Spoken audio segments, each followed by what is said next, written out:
Well, after 5 months of searching, a Grand Rapids couple has finally found the elusive treasure. And we'll find out how they did it when we come back.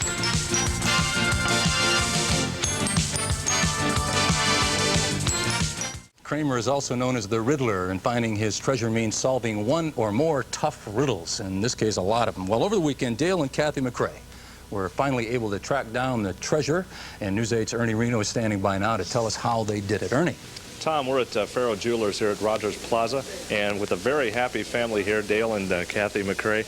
How are you folks able to do it? I know that you told me you were there about a week earlier before you finally found what little card here you can show us. Yes. We were there last Wednesday, a week ago Wednesday, and walked right by it, but didn't get quite close enough until the clues came out this week, and that did it for us. Kathy, how did that feel when you finally realized that you had won? I was excited. I couldn't believe it. I think I said 20 times, I don't believe we found that. Was it a very difficult riddle to solve? It took all that time. You said you were sure a little bit earlier, though.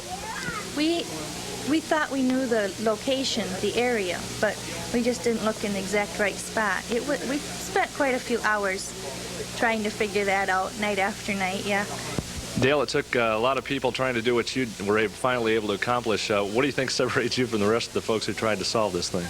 Well, one thing is we always talked about it amongst ourselves, and with the kids throwing in their ideas, I think it was a combination of everything together. It was definitely a team effort.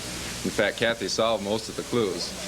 Okay, so. Thank you folks very much for joining us this evening. We're going to go over now and talk to the Riddler himself here, Joe Cramer. And Joe, tell us what the folks have won this evening. Well, we've got a silver tea service and 44 coins that go back to the early 1930s, just a smattering of everything, and then, of course, 2 cups which are monogrammed because it always takes 2 people to solve it. A little tougher this year, five months. Boy, that's a long time. Well, it did go a long time. It really surprised me.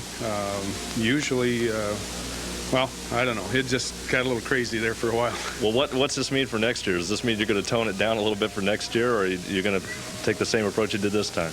Oh, no, I'll stick with the same approach. It was a lot of fun, and 24,000 people worked on it, so, you know, it can't be all bad. A lot of folks out there are wondering why you do this kind of thing. What kind of enjoyment you receive from it? Well, I just get a lot from it. People come in and tell me what they did. They send me little letters, and it's just a lot of enjoyment for everybody, and so I get a lot out of it. Okay, Joe, thanks for taking the time. We'll look forward to next year's contest. So, Tom, after a long time here, the McCraes were finally able to do what a lot of other folks were trying to do for some time. Okay, and thanks. And Ernie, tell him that I think a lot of people agree with me, that he makes life around here a whole lot more interesting. All right, I'll make sure and tell him for you. Sponsor Joe Cramer tells us the annual treasure hunt is over because the clues have been solved. Cramer, a.k.a. the Riddler, was on live at 5:30 this past Monday to show us the prize. It's a silver tea set and some silver coins that have been up for grabs since November when the contest began. Cramer says he sponsors the annual hunt for fun and to provide a little mental exercise for the contestants. We're told the winners are Dale and Kathy McCrae and their 4 kids. They found the treasure at the end of Catherine Street at Monroe. And the treasure card was by a stake that holds a telephone pole. The McCraes say they'll pick up their winnings Monday night. Congratulations.